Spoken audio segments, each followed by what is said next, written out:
असिन programme सन समाचार में अवां खे भलेकार चवंदासीं। सभ खां पहिरीं अवां खे अपडेट कयूं सिंधड़ी मां, जिते सामारो शाह खे गंढो ॾियण सबबि 15 फुट घारो पइजी वियो, जंहिं सबबि केतिराई ॻोठ ॿुॾण जो ख़तरो पैदा थी वियो आहे।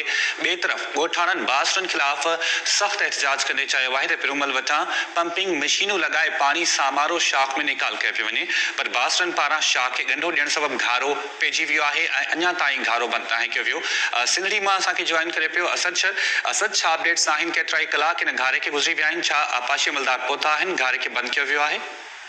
इहा मां बिल्कुलु तव्हांखे ॿुधाईंदो हलां त हीअ गुज़रियल जेका हालिया जेका ॿोॾ आहे उनखे गुज़रियल 1 महीनो गुज़री चुको आहे, मगर जेको आहे सो आपाशी खाते जे तरफ़ां ऐं ज़िले इंतिज़ामिया जे तरफ़ां उन पाणीअ जेके निकाल जा जेके लंघन रस्ता आहिनि उहे न खोलण ऐं गैर क़ानूनी तौर ते पाणीअ जो निकाल जो जेको सिस्टम आहे उहो अञा ताईं हली रहियो आहे। उन हवाले सां तव्हांखे ॿुधाईंदो हलां त खिपरोवा मां निकिरंदड़ सामारो शाख खे पेरूमल खां जेको आहे सो उनखे वापडा वारनि जे तरफ़ां ट्रांसफार्मर लॻाए लिफ्ट मशीनूं बासरनि जे जेके आहिनि उहे लॻाए सामारे शाख में पाणी जो छोड़ कयो पियो वञे।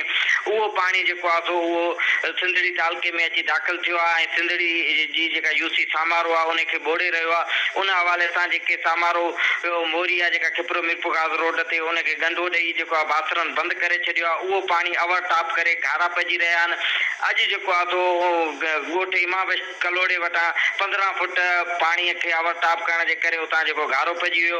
उतां जे जेके रवासी आहिनि रसूल बश्क मरी आहे, अकबर मरी आहे ऐं मीर हसन मरी आहे, उन्हनि जो मोहम्मद हसन मरी आहे, उन्हनि जेको आहे सो खिपरो मीरपुर ख़ासि रोड ते लाइट स्पीड मोड़ वटि धरणो हुयो जेको 4 कलाक हलंदो रहियो। हिननि चयो त मथां खां बासर जेके आहिनि पंपिंग मशीनूं लॻाए पाणी हेॾां छोड़ करे रहिया आहिनि, हेठां खां जेके बासर आहिनि उहे गंढो ॾियो उनखे बंदि कयो वेठा आहिनि।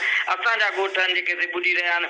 जंहिं बाद 4 कलाक जे धरणे खां पोइ उते जेको आहे सो पुलिस पहुती आहे ऐं जेके आहिनि पीपुल्स पार्टीअ जी जेके मक़ामी अॻवान आहिनि उन्हनि पहुता आहिनि। उन्हनि ख़ातिरी कराई आहे त शाख जा कपर कमज़ोर थी विया आहिनि, जेको लाइनिंग आहे उहा टुटी वई आहे, उनखे मज़बूत कंदासीं, मथां जो पाणी रोकींदासीं तीअं उन ख़ातिरीअ खां पोइ जेको आहे सो रोड खोलियो वियो। मगर जेको आहे सो घारो हिन वक़्त ताईं हलंदड़ आहे। ॻोठाणा पंहिंजी मदद वॾी महिरबानी मां ॿुधाए पियो त केतिराई ॾींहं हिनखे गुज़री चुका आहिनि, पर अञा ताईं पाणी जेको आहे उहो निकाल न पियो कयो वञे ऐं जेके मुख़्तलिफ़ जेके अॻवान आहिनि, जेके उतां जा बासर अॻवान आहिनि, उहे उन्हनि तरफ़ां पंपिंग मशीनूं जेके आहिनि उहे लॻाई वियूं आहिनि ऐं पंपिंग मशीनुनि जो जेको पाणी आहे उहो शाख में छोड़ कयो पियो वञे, जंहिंजे करे घारा रोज़ लॻी रहिया आहिनि ऐं 15 फुटनि जो घारो अञा ताईं बंदि नाहे थी सघियो।